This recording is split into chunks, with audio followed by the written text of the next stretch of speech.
I don't even know if I'm going to be able to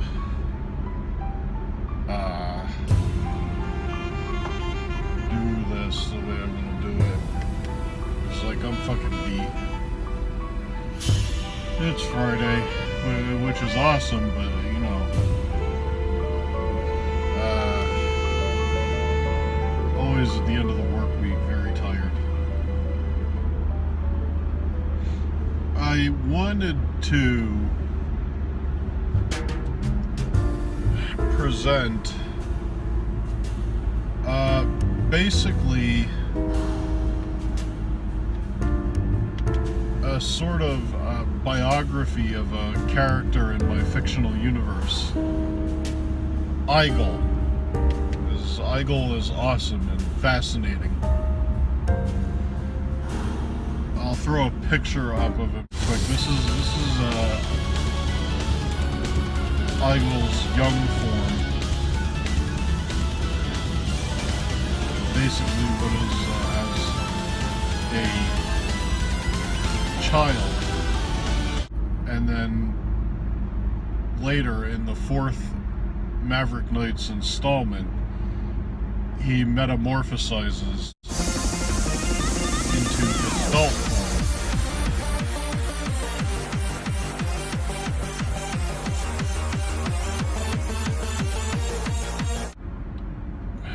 So where to begin with this? We meet Eyegle in the 3rd installment of the Maverick Knights series.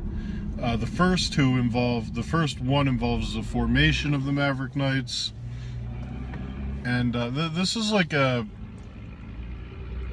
it's a fictional universe that I've placed myself and a bunch of people I know in, you know, friends, and even a few animals. The one dog that I had as a child, Quincy, his story's pretty interesting in this series of it would be games, like video games, RPGs. I basically write the script for them because creating that kind of a game is well beyond the limits of my capabilities. Games like that typically take like an entire team of people to create. I just have the ideas for them, and I write. So the first installment, again, has to do with the formation of the Maverick Knights, and what we end up doing, we go through this whole thing where we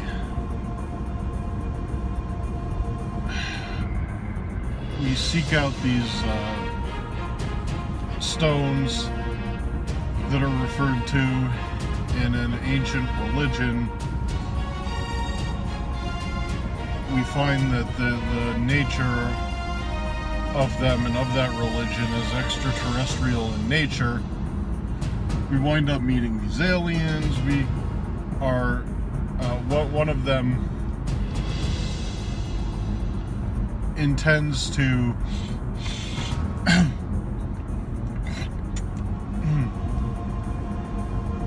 excuse me. One of them intends to return to the point where the universe originated from,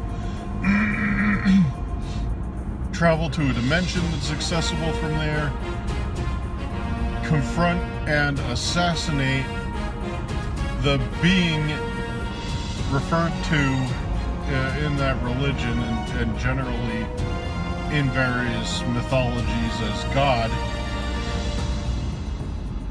and thereby become God himself. We travel back there to stop him, and we do that. And that's the gist of the first installment. In the second we return after that back to Earth, 5,000 years in the future. I forget whether I had made it 5,000 or 10,000, but it's far into the future. And we find we come back to this dystopian hellscape, overrun, ruled by something called the Incubus Corporation.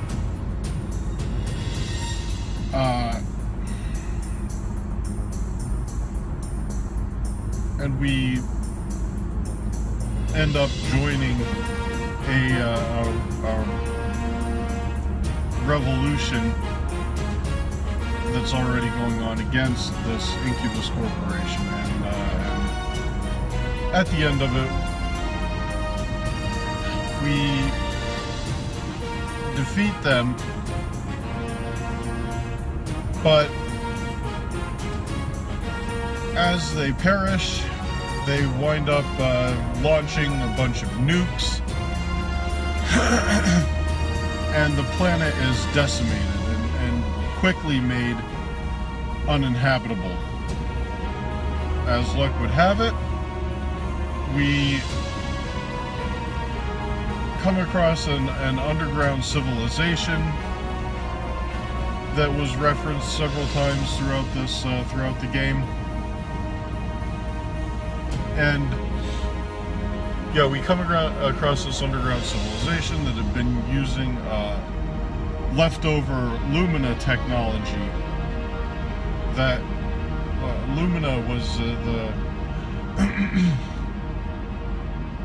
the race of aliens that were bad in the first installment. Again, there's so much more to it, but I'm trying to summarize. I'm trying to make this extremely brief, and it is compared to the entire, to all the details. They're using, this civilization has been using leftover Lumina technology to subsist underground, and they're very high tech. What we all wind up doing is we band together and we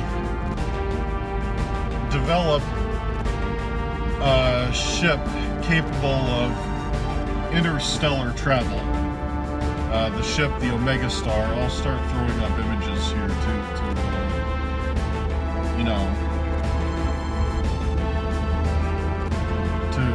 give you a visualization. The Omega Star is massive. Basically, the sphere in the middle there is the size of a small city. We launch into space and live on the Omega Star as we search for another inhabitable planet.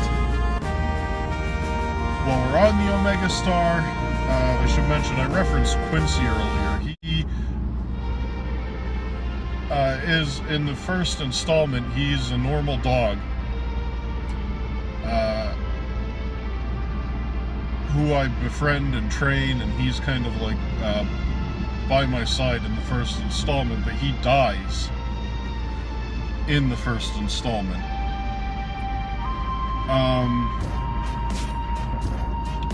But we come across essentially, and again, so like these games are partially based on my ideology, but some of it is like all works of fiction. Some of it is complete nonsense. And for example, we basically come across his life force, if you want to call it that, for lack of a better term. It's energy upon which his identity was imprinted, and which flew off when he died. and has basically been just aimlessly traveling about space. So in the third installment, as we're flying through space and just kind of subsisting and searching, some of the onboard equipment starts behaving very strangely. And through a series of observations, we figure out that this is more or less Quincy's, again, for lack of a better term, life force. So what we do is genetically engineer an anthropomorphic beagle body to contain this life force, and Quincy is more or less reborn as a anthropomorphic, like humanoid beagle, and he then joins us, the Maverick Knights. So, in the third installment, we wind up in the middle of a war. There's a planet.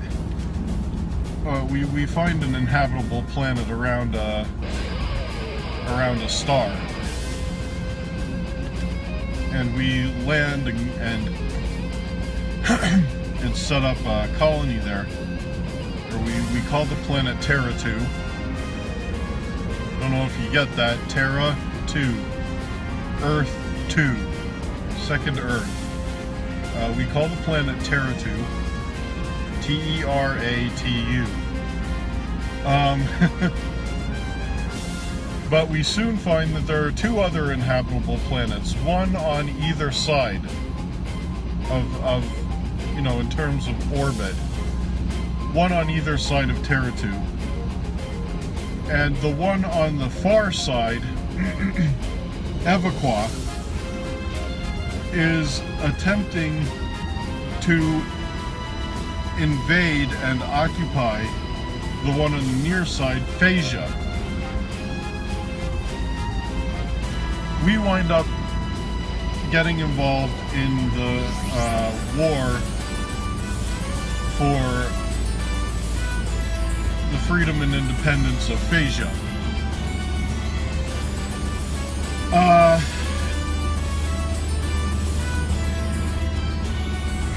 So during one of these battles, we're in a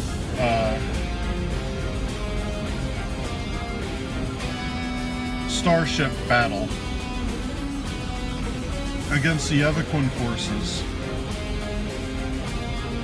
and Quincy's ship gets damaged, and he and I make an emergency landing on the third moon of Evoqua, Ispris, and we wait there for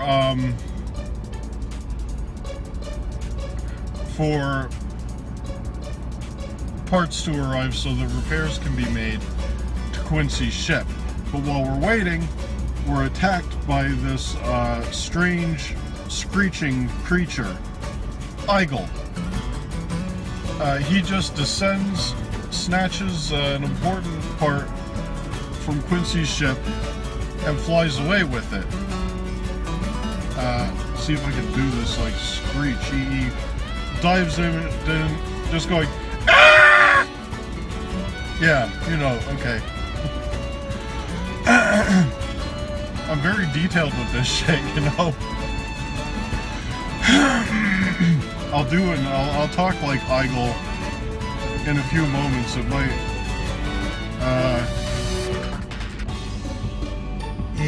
if I can get my voice, his voice is as high pitched as I can make my voice. Eyegle is very energetic, and has this like hyperactive personality and very high-pitched voice. So we go off after him because we need to get this part back. We find Eyegle. We come across Eyegle in a cave. So let me go ahead and give you Eygle's background at this point. Just kind of keep in mind where we're at in the story here. Eyegle was abandoned on Ispris by his parents. They were not very good parents. Herbert the dragon and Petunia, this very bizarre creature that came about through a series of completely just like fucked up interactions that would never work in real life. Petunia is, oh god, let me think, 1/4 lynx, 1/4 human, Stalin to be specific, 1/4 Stalin, 1/4 lynx, 1/4 falcon, and 1/4 woodpecker. Yeah. And Eygle's father, Herbert, is a dragon. They're not very good parents. I mean, Eyegle was driving him nuts.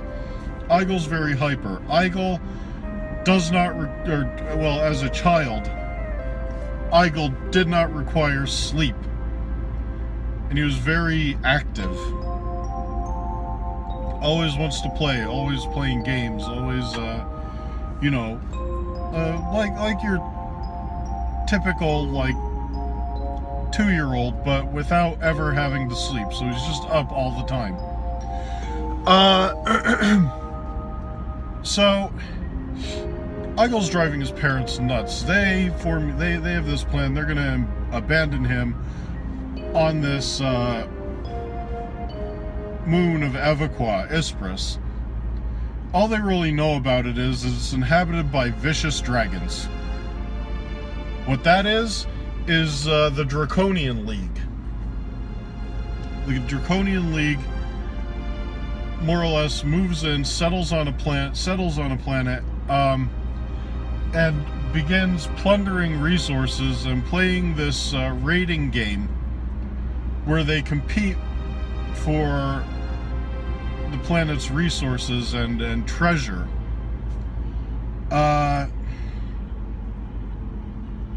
So Eyegle gets dumped on this planet by his parents. He encounters these dragons. He almost gets killed. He escapes and finds himself a cave. And that's what these dragons do. They dwell in caves. Eyegle finds a cave of his own. Finds out about this Draconian League and their raiding game. And decides to go ahead and join in. But he does not do well. Clearly.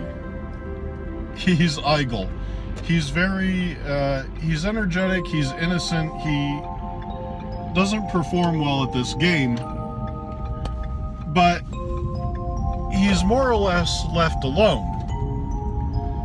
Soon he meets another dragon.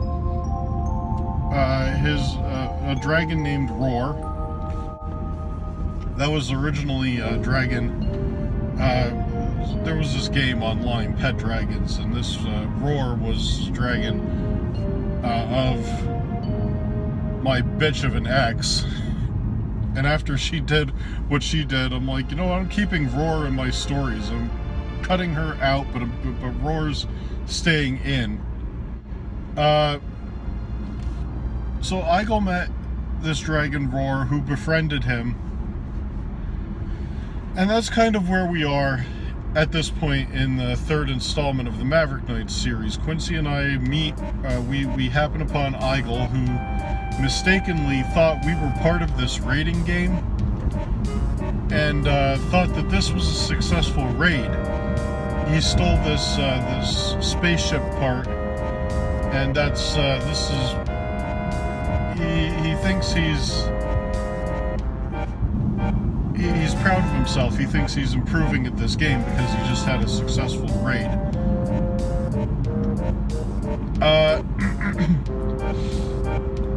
And that, again, is Eygle's... that's where we are in this story. Eyegle has been playing this game, not doing so well, and he has a friend, Roar.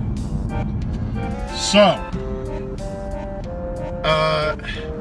Quincy and I come across Eyegle. Oh, and just for the record, this isn't that important. Maverick Knights have titles. You're basically referred to by title and rank.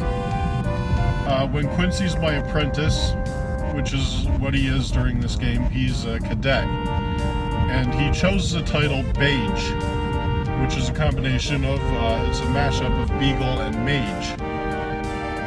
Because he started,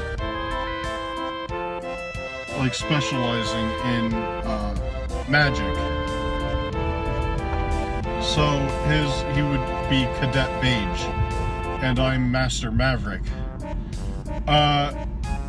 So we come across Eyegle. We're ready to fight him for this spaceship part that he stole. But we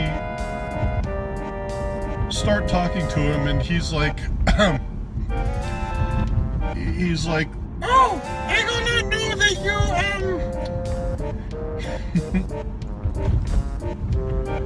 you're not part of game. Eagle are most sorry." I told you, high-pitched voice. This most unfortunate. Your part were already. He also has very bad grammar. Eagle has, well, not bad grammar. His syntax is different. I can't even describe it, but if you read the stories and come across him talking enough, you kind of get a feel for it.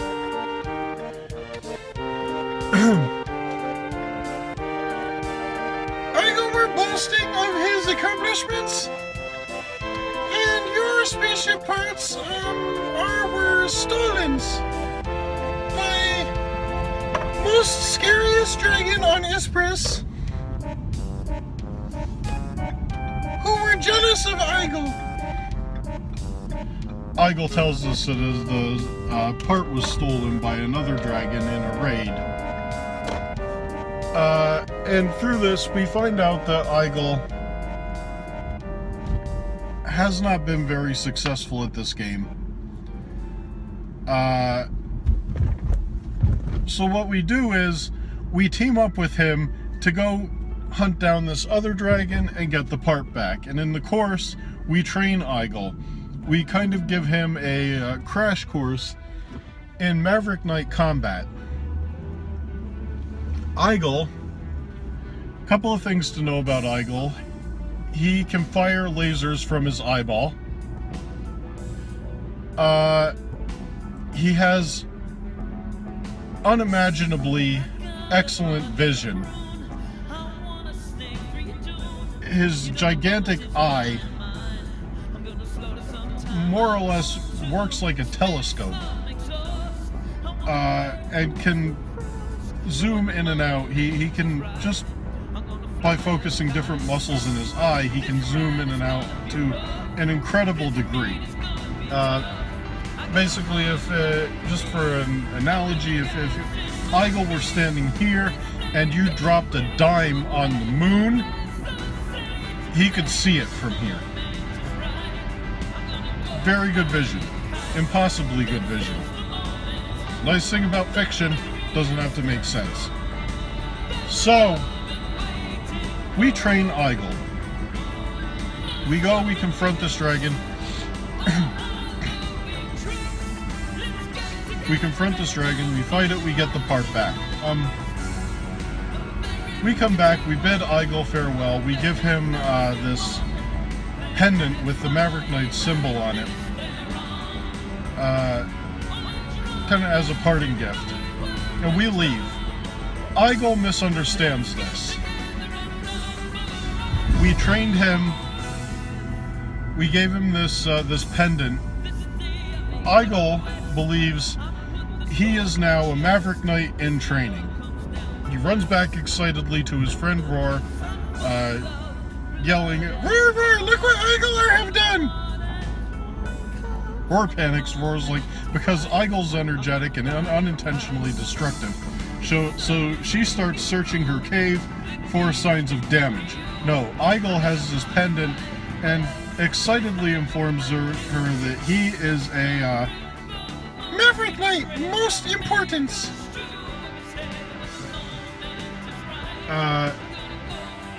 He's very excited, very proud of himself. This goes, without... we continue basically without incident. Until we find ourselves in another battle near Yspres, not too far away.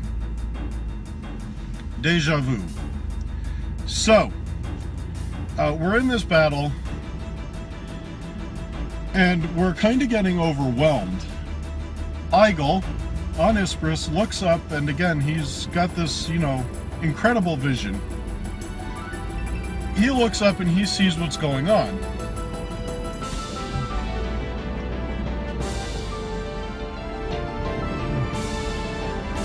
Excuse me.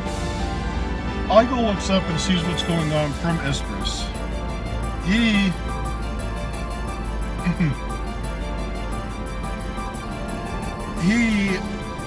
basically what he sees is his fellow Maverick Knights, his comrades, are under attack. He becomes very upset and starts firing eye lasers from Yspres.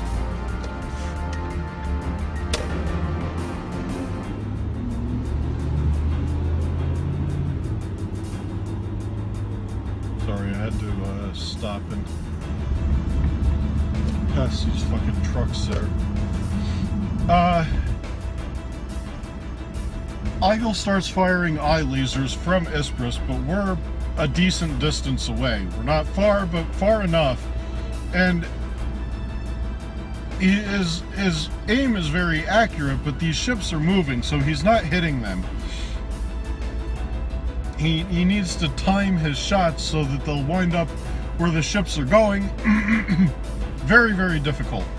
So Eygle's firing shots at these ships from Yspres.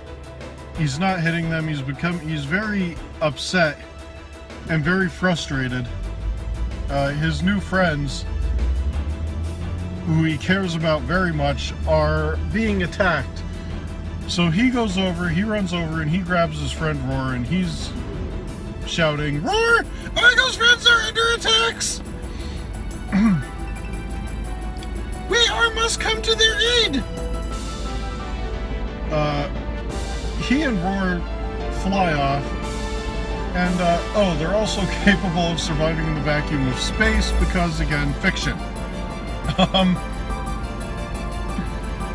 So they fly off, and they come to our aid in this battle. They start just taking ships out left and right. Eygle's firing eye lasers at them. Roar's breathing fire on them. Just like shooting, like firing fireballs and roasting the things with this incredibly intense flame. Roar, the angrier she gets, the more intense of the fire she breathes is. But Roar gets injured during this battle as she's attached to this ship. She starts hacking and clawing at it, and it explodes. Much of Roar's skin just heats up and melts at this point. She's very badly hurt. This pisses Eyegle off even more. And he becomes even more destructive in this battle. Basically, he and Roar kind of saved our asses. And we're able to launch our final assault on Evoqua because of them, which we do. And after this is, after the battle is concluded, Eyegle flies back to the Omega Star, positioned just beyond Terra-2 in space. He goes back there, and when we finish this battle and we defeat Evoqua, we come back to the Omega Star, and we're surprised to find Eyegle there waiting for us. Eyegle, convinced that he's a Maverick Knight, he's here. Eyegle are here to completing his trainings. Eyegle wants to continue his training. So Quincy and I kind of go off and we have this little side meeting where it's like, Master, you don't really think he can be trained. You don't think he can be, fully trained as a Maverick Knight. And I say, well, he's a little different, but his heart's in the right place. He's been a huge help to us. And yes, I do believe that I could adjust the training to accommodate Eygle's needs. And if he really wants to be a Maverick Knight, I believe we can train him, and I'll take that up myself. To which Quincy replies,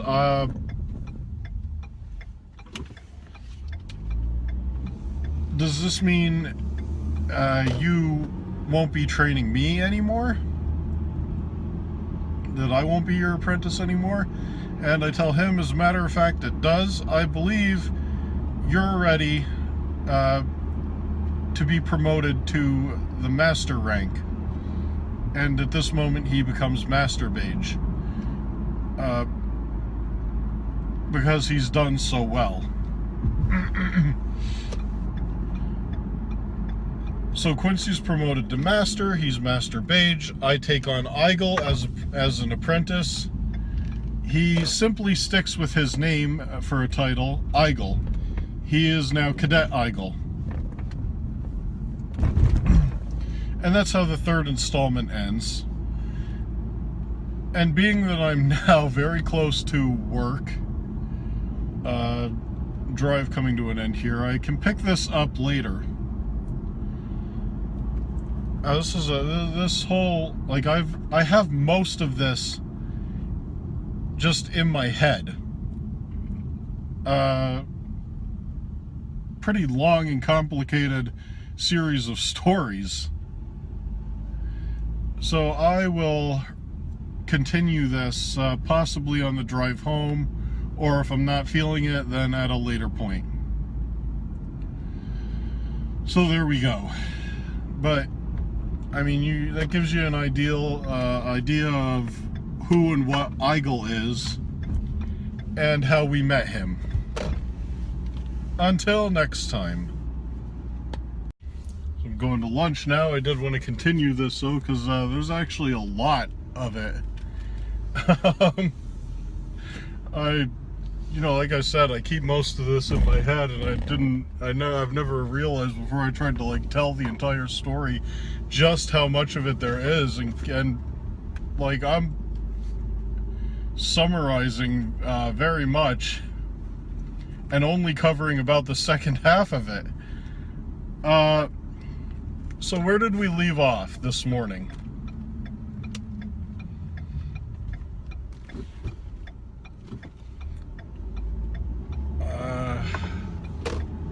Eyegle had just joined the Maverick Knights as my apprentice. Okay, that's the end of the third installment. The rest of this all happens between the third and fourth installment and gets covered during the first season of the series. Eygle's training takes place mostly throughout the Sagittarian War, which we will circle back around to. For now, as Eyegle begins his training, he returns to Ispris and resumes playing the raiding game in the Draconian League. And what a change. He performs magnificently. He excels at the game and amasses a huge amount of wealth. As a matter of fact, in the in the Facebook game, in the Pet Dragons game, there were various descriptive classifications for how much gold your dragon had. And one of the highest ranks was described as a literal mountain of gold. And in the game and in the story, Eyegle indeed obtained that and then some. So Eyegle's cave is now surrounded by an actual mountain made of gold. Just all of this gold that he's accumulated. And quite fittingly, he names it Mount Eyegle. So you've got Eygle's cave in Mount Eyegle, a mountain made of gold.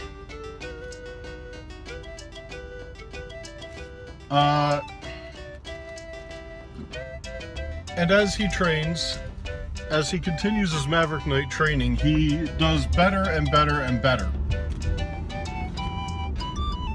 at this game that he's playing, this raiding game that he's playing on Ispris in the Draconian League. But eventually he starts to feel guilty because he's doing too well. He's basically the dragon version of the 1%. And then some. He's like in the 1/10 of 1%. He's doing astonishingly well.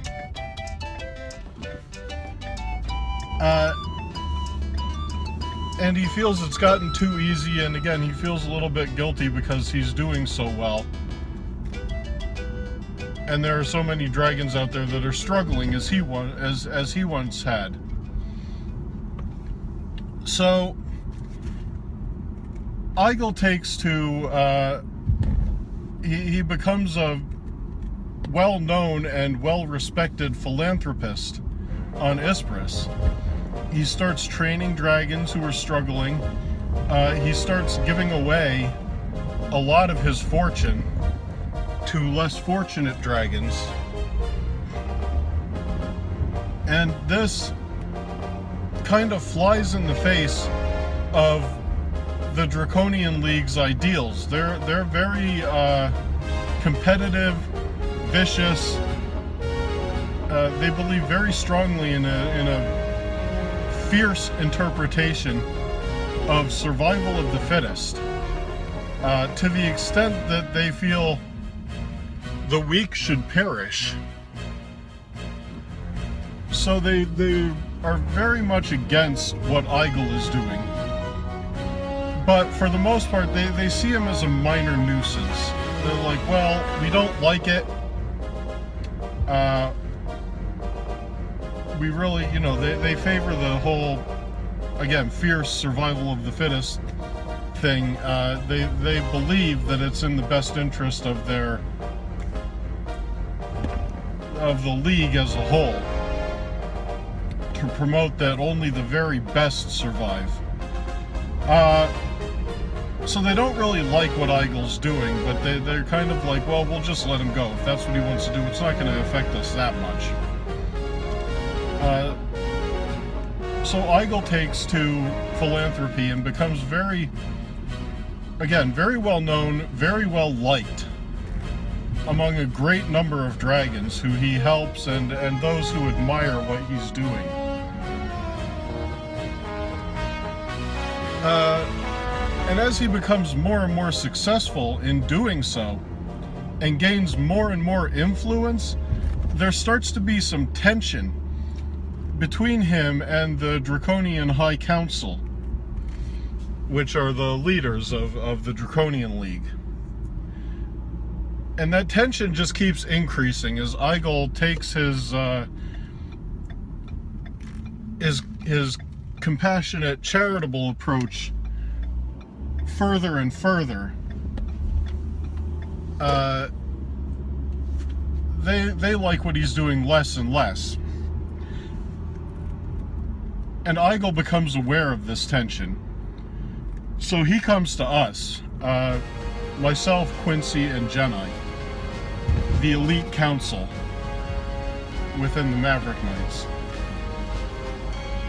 He lets us know of the tension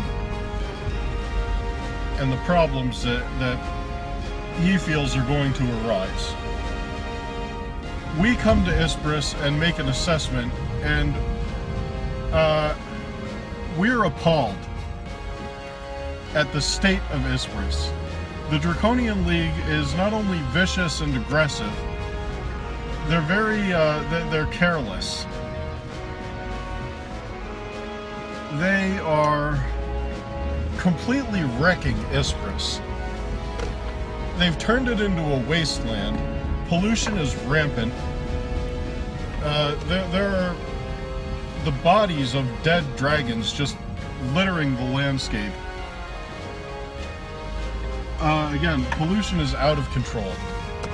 It's really a terrible place to live. It's in horrible shape, and so in a very rare instance, because we don't take this approach very often, we advise Eyegle that we believe it would be in his best interest and the best interest of Ispris if he attempts to overthrow the Draconian Council. And I'm at Subway, so this is going to be a good place to stop.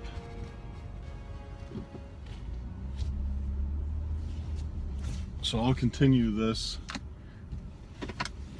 on the way back from to work, from lunch.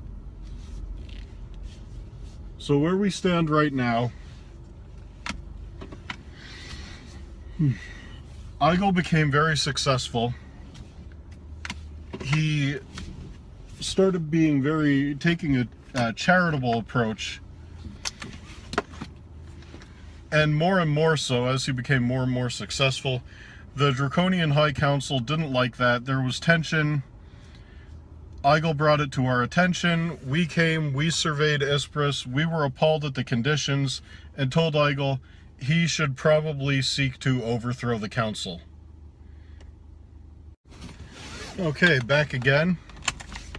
So where do we leave off? We told Eyegle that it would be in his best interest, in the best interest of Ispris, if he attempts to overthrow the council and take control himself. We remind him he's got the Maverick Knights behind him. If he needs our help, we will back him.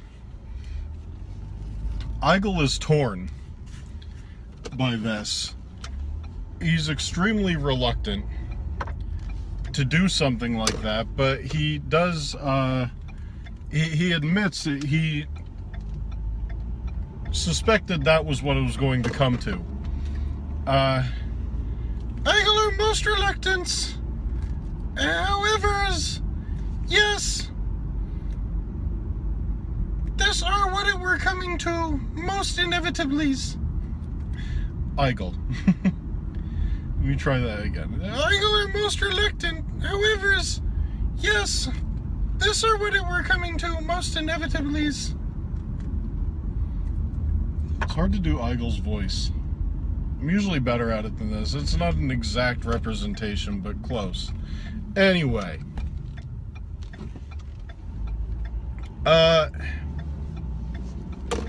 So Eyegle agrees and begins to make preparations in secret. He collaborates with some of his most loyal supporters, and they begin to make preparations and discuss how exactly to go about this.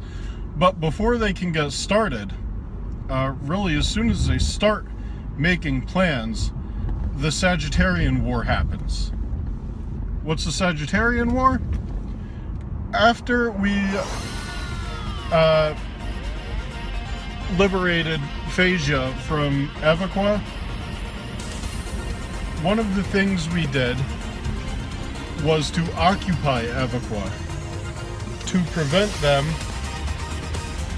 from trying something like that again. Well, as it turns out, Evoqua was a puppet state of the Lumina Empire. And this is when we find out that Lumina wasn't just a race of aliens that we were dealing with in the first game, but that they control an entire empire that encompasses much of the Sagittarius arm of the galaxy, which is why it becomes known as the Sagittarian War.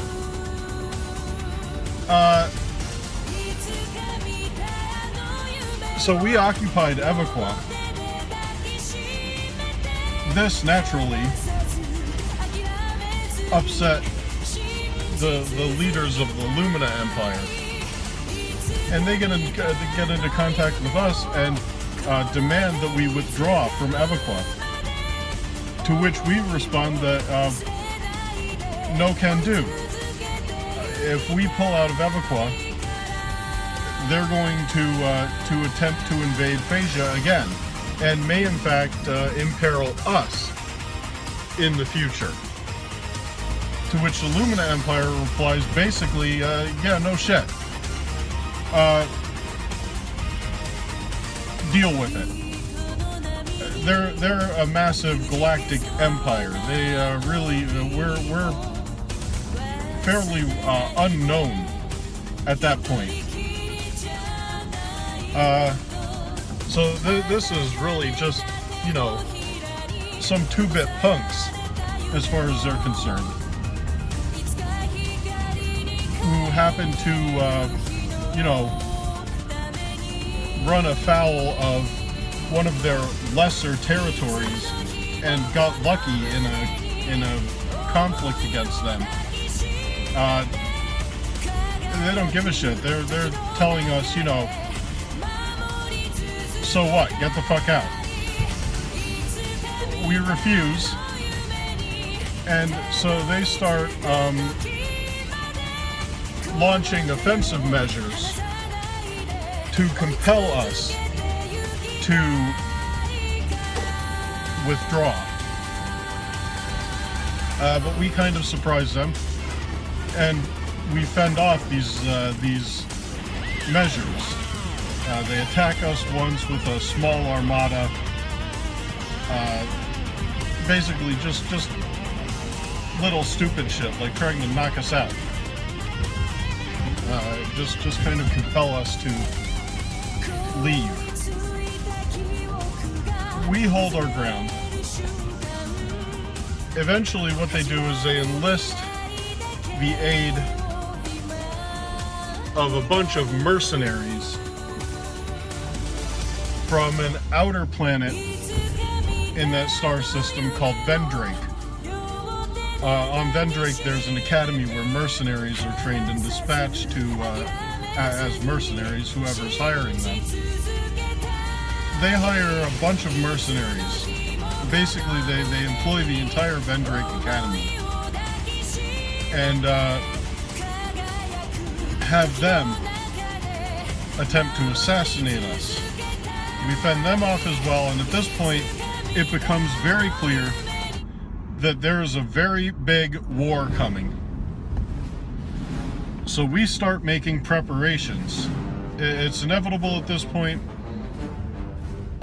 we're going to war against the Lumina Empire. We start making preparations, we're establishing alliances wherever we can. We're undermining Lumina in some of their loosely held territories, inciting revolutions in their loosely held territories, destabilizing wherever we can. We're making a lot of strategic preparations for this oncoming war. And as part of that, we pull Eyegle out of Isprus, and he accompanies Quincy and myself on a number of missions in preparations for the coming war. So that kind of disrupts Eygle's, Eyegle has to put his plans to take charge of Isprus on hold. So Eyegle comes with us, we start making preparations, and eventually the Sagittarian War does happen. It's a long war, as one might imagine. Eyegle accompanies us. Hey. So, at the end of the day, Friday, I'm fucking beat, but I'm going to try to do this anyway. I don't feel... Okay, so I've been basically giving an audio biography on the character Eyegle. I don't feel I've been doing his voice quite right. I'm trying, but like when I'm explaining like this, to go from this tone to Eygle's voice is difficult. So give me a minute, I'm gonna try. Plus there's the fact that it sounds ridiculous, and I'm a little bit self-conscious about it, to be honest.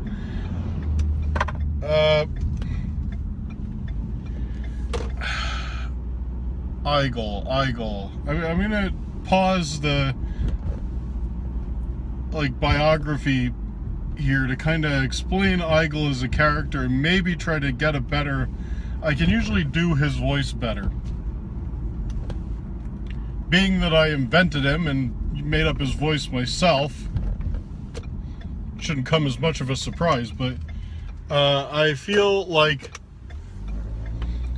when I'm talking like this is not quite Eyegle. Close, but no, not quite Eyegle. I also don't really have the dialogue planned out in advance, and that's kind of difficult. It makes it kind of difficult to, on the spot decide what Eygle's dialogue is going to be. So it's not quite what it'll be, in the story. But anyway, give me a minute here. Let me try to...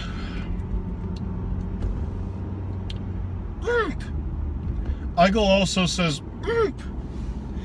Eyegle say, are the all-purpose exclamations.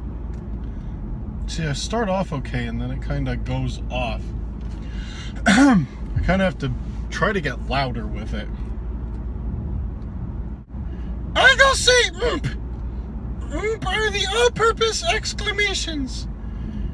Maybe when people are saying something as what the fucks. Eyegle sometimes can curse too, but not always. Eyegle not always curse. Sometimes instead, Eyegle are substituting maybe such as what the are also all-purpose exclamation. All-purpose exclamation for Eyegle. As in, what you are doing. What are that?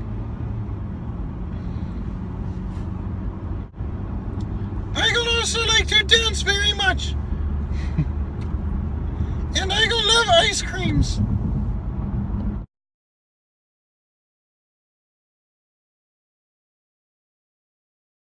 that's closer to Eygle's voice. I don't know. I'll have to listen to the playback on this too, because I don't know that I'm doing it quite right. But you get the idea. It's a very high-pitched voice. And whenever he sings a song, because Eyegle loves to dance, Eyegle dances quite a lot. He's very lighthearted and very, happy-go-lucky. Whenever he sings, it usually devolves into his default song, which is Eyegle, Eyegle, Eyegle, Eyegle, Eyegle, Eyegle, just over and over and over. Eygle's cool. So I hope that was closer, I feel. I think that what I've been doing here is closer to Eygle's correct voice. Anyway, so let's get back to the biography / summary. Where were we? Where did we leave off? It was the beginning of the Sagittarian War. Eyegle fought alongside us and joined in preparations with us before the Sagittarian War, and fought alongside us in the Sagittarian War as my apprentice.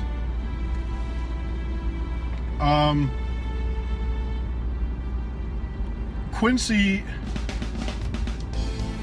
did not have a great amount of faith in Eyegle for a long time. He would frequently make remarks such as, I don't know about your apprentice. Eyegle doesn't seem like he's cut out to be a Maverick Knight. But Eygle's the type to surprise you. Eyegle, he seems very simple.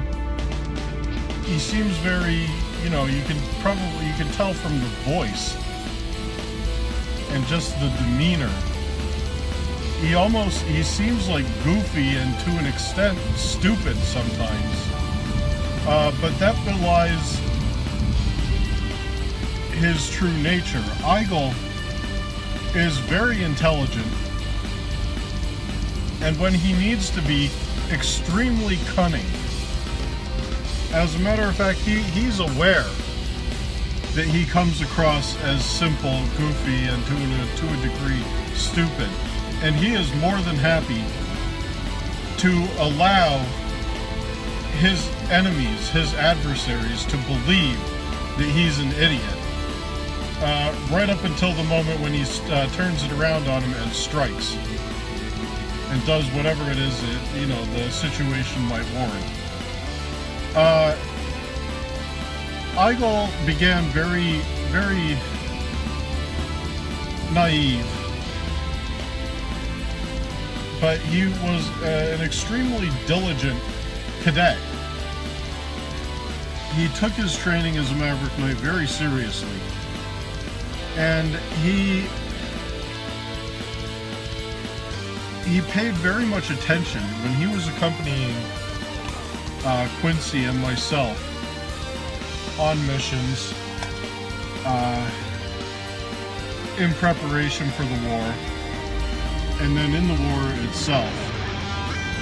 And fighting alongside us, he paid very close attention to us. He was very observant and learned a great deal. He picked things up very fast. He learned very quickly combat techniques, how to command a unit in the field.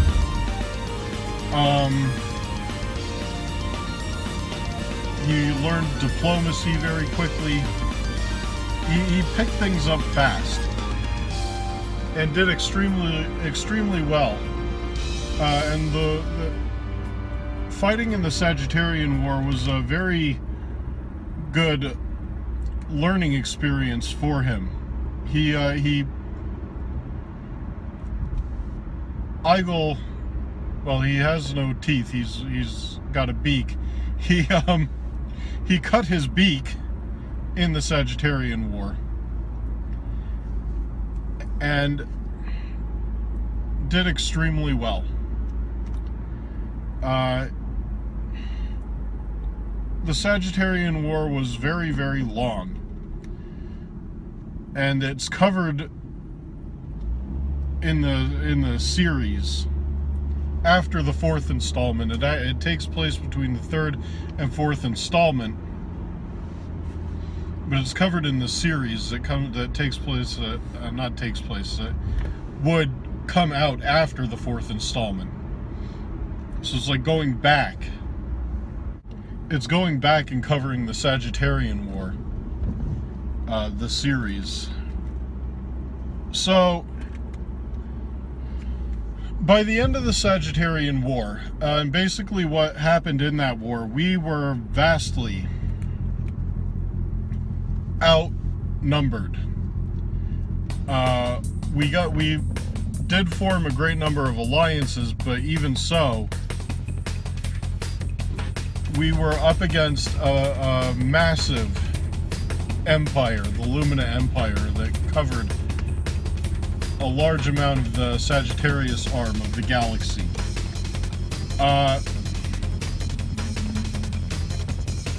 But we, through a very, we were very good regarding strategy, and we systematically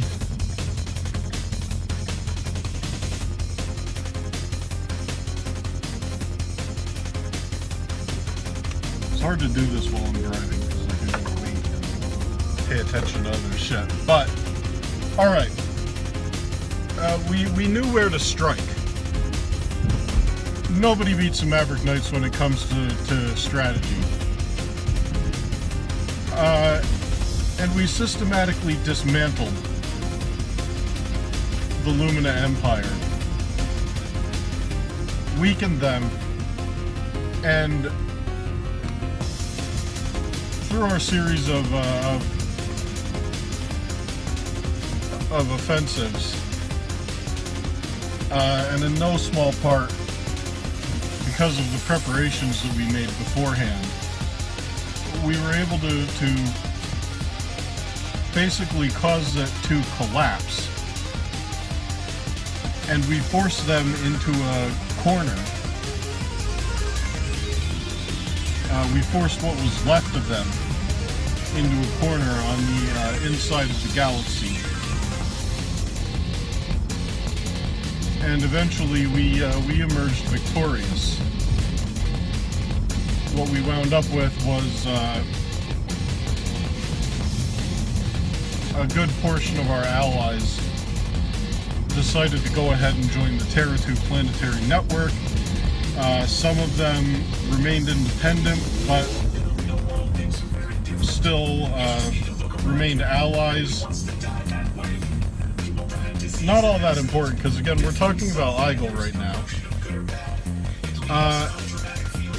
So, after the Sagittarian War, Eyegle returns to Ispris, and the Draconian High Council is scared shitless because Eyegle was killing it to begin with. He excelled at their raiding game that they're playing on that planet, moon rather. Before all of this happened, now he's coming back after being extensively trained. At this point, he is almost, he's ready to be promoted to Master. He was very extensively trained. He just came back from fighting a galactic war and was one of the prominent figures on the side that overcame the Lumina Empire. Suffice it to say, he's got a reputation. You don't want to be on Eyegle's bad side. That's very well known. And everyone on Ispris knows it, including the Draconian High Council. So Eyegle returns, and the rumor mill on Ispris goes into hyperdrive. Everybody there is talking about what's Eyegle going to do now that he's back. There are rumors that he's going to overthrow the High Council. And Eyegle keeps everybody just confused and wondering. When he returns, goes back to his cave, and does nothing. He doesn't continue in the raiding game because he was done with that. He continues his charity work. But other than that, he doesn't really do anything. And so everyone's kind of wondering, because they knew there were all these tensions between Eyegle and the Draconian League. And everyone's wondering why he's not doing anything. And he wouldn't say much about it. He was approached. He would be approached occasionally by, by dragons who were wondering what it is he planned to do now that he was back. And he would just very, very quietly, very solemnly, he would say, let me try to get Eygle's voice again. He would say, "No worry, change are coming." And he would leave it at that. He would not elaborate. No worry, change are coming. And he would just, other than that, did nothing. So everyone's wondering what is Eyegle gonna do? The way things work in the Draconian League is every 3 years they hold a tournament. And the winner of the tournament wins the right to assume leadership of the Draconian League. It ensures that the most skilled fighter, that they are being led by the most skilled fighters at all times. They're vicious and competitive to begin with. They hold this tournament. There are deaths in this tournament. Some of these fights are to the death. Not all of them, but they get very competitive. And that's their reasoning for it, is to ensure that they're being led by the most aggressive and the most capable. And Eyegle knows this. And it doesn't take long before, the dragons on Ispris start to speculate that his intention might be to use the tournament to come to power. And indeed, that's what he ends up doing. That was his plan. Eyegle is intent on seizing power as peacefully as possible. He wants to minimize loss of life. He's very determined to accomplish this with as few lives lost as possible and as peacefully as possible. It is the Draconian League, though, so there's a limit to how peacefully it can be done. The tournament rolls around. Eyegle enters it. And at this point, the jig is up. Everyone knows what his intentions are. The Draconian High Council is understandably not fucking thrilled. They do not want Eyegle leading, because they know Eyegle. Eyegle is the exact opposite of what they want as far as leadership. Eyegle is peaceful, he's charitable, he's everything that the Draconian League is not supposed to be.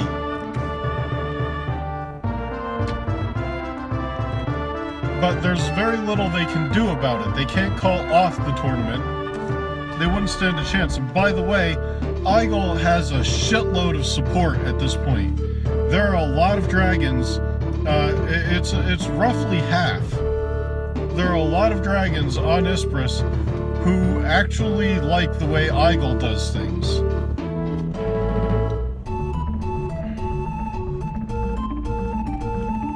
And hold on, because some idiot's just like pulling out in the road. There we go. There are a lot of dragons who like the way Eyegle does things. So Eyegle has a very large amount of support on Ispris. Ispris is kind of divided over this. So they can't very well call off the tournament. They can't disqualify Eyegle from it. Because that would lead to a war. They understand that they're kind of fucked. They realize they're fucked. So Eyegle enters the tournament, and just to add insult, a bunch of Eygle's supporters sign up for the tournament, and when they come up against him, they take a dive, and they do it very obviously. When one of them comes up against Eyegle, they wink at him so everyone can see. Eyegle walks up to them, pokes them ever so gently with his beak, and they immediately fall over. They do this in a very obvious manner, and it's a blatant sign of disrespect to the Draconian Council. For an analogy, if you want to get an idea of what it is that they're doing, like people right now, in real life, I mean, in real life, people right now are all upset about like NFL players taking a knee for the national anthem. Imagine if instead they were pulling out an American flag and wiping their ass with it. That is about the level of disrespect that Eyegle and his supporters are showing the Draconian High Council in this tournament by his supporters engaging, participating in the tournament and throwing matches against him to make it that much easier for him to win. It's a huge sign of disrespect, because this is an honored tradition for the Draconian Council, and this they take this very seriously. It's very important. Their biggest thing is that they need to be led by the most vicious, the most aggressive. To do something like this is it's beyond disrespect to them. And this is what they do. And this pisses them off, but there still is just about nothing they can do about it. The only potential ace they have up their sleeve is this dragon, like a ringer, call it a ringer. Dragon they brought in, and they've known for some time that they would most likely eventually have to deal with Eyegle. So they've had this dragon as backup. They've been genetically modifying it, pumping it full of steroids. This is like a super mutant freak dragon. Very, very, very powerful. After an Eagle blazes through the tournament, he wins without any trouble. Even and they weren't, not just because all of his supporters are in the tournament. That was purely a sign of disrespect. Even legitimate matches, he had no trouble with. Nobody on Ispris can frickin' touch Eagle. So when Eagle wins the tournament, he thinks it's done. Everyone kind of thinks it's over. Okay, Eagle won. Eagle's in charge now.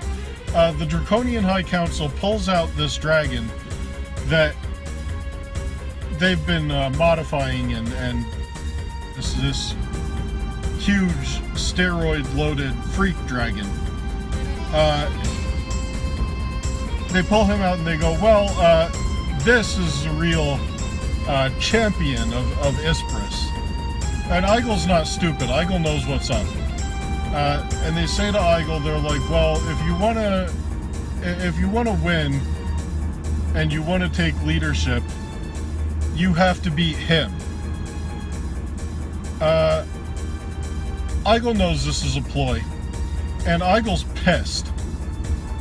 And this is the moment Eagle utters perhaps the most badass line of his life. Lowers his head,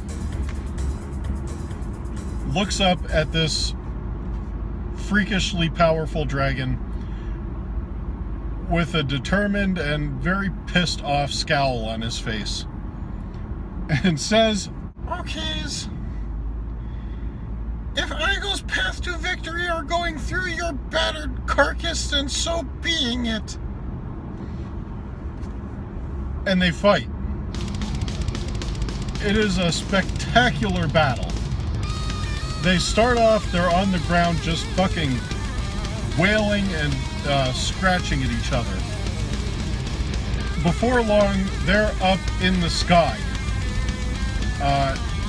Just flying up in the sky,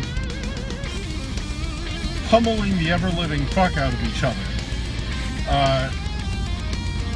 This dragon opponent of him is just like blasting these fireballs. Eagle's rapid-firing eye lasers, and just in general, it's vicious.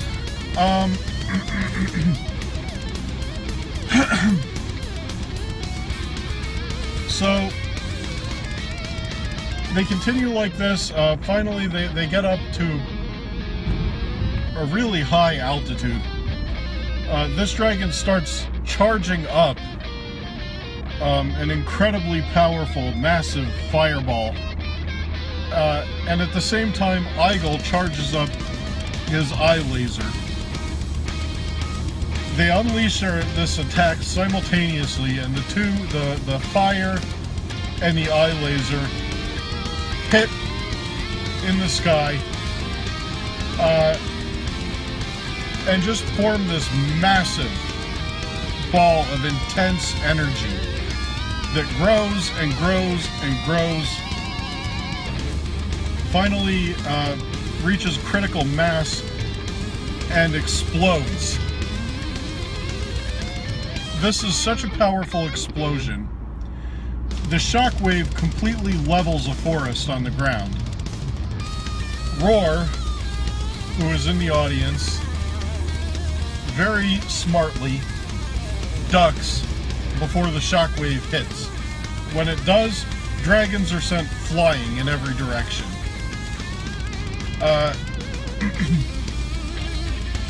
Very powerful explosion. The pollution-laden clouds in the sky surrounding Eagle and this dragon catch fire. So they're now battling in this basically floating field of flames. Both of them were knocked back by the explosion. So you see the flames, and all of a sudden you see Eagle's face emerge from the flames. And he starts diving and weaving in between the fires. There's like patches of flame and just raining fireballs. Catches up with the other dragon and slams into him. Eyegle at this point has the upper hand. After he slams into him and knocks him back, he starts launching these intense and very precise laser blasts and knocks this dragon back repeatedly, just hitting him again and again and again and injuring him. But eventually the dragon falls down, comes up under Eyegle, and grabs a hold of him and has a tight grip on him, and then just plummets toward the ground, picking up speed, eventually going so fast that the air underneath them starts to catch fire. Eyegle, wincing,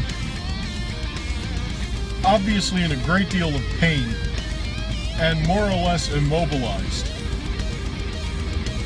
This dragon is holding Eyegle, plummeting toward the ground. He's going to slam Eyegle into the ground at phenomenal speed.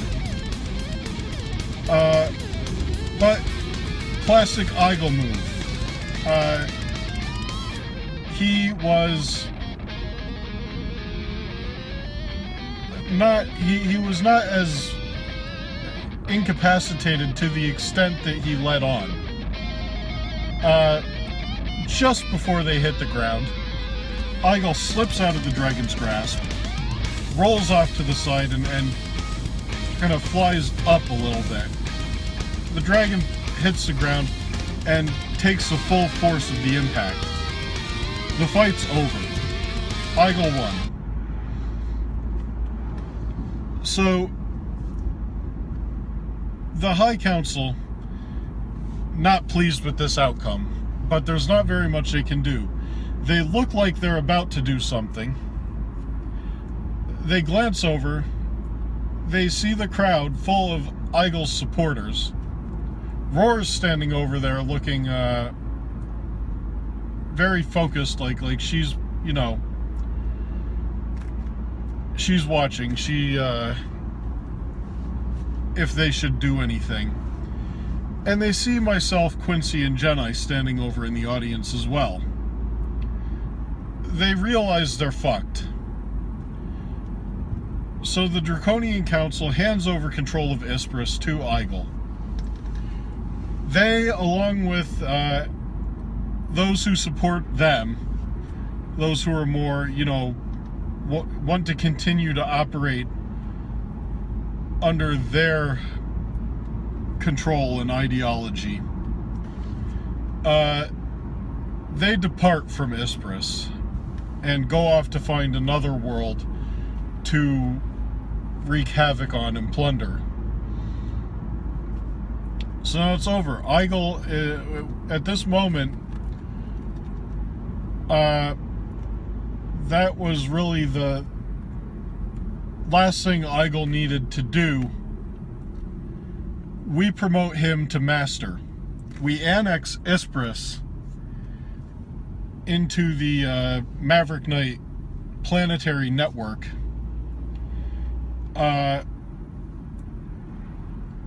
Under the leadership of Master Eyegle.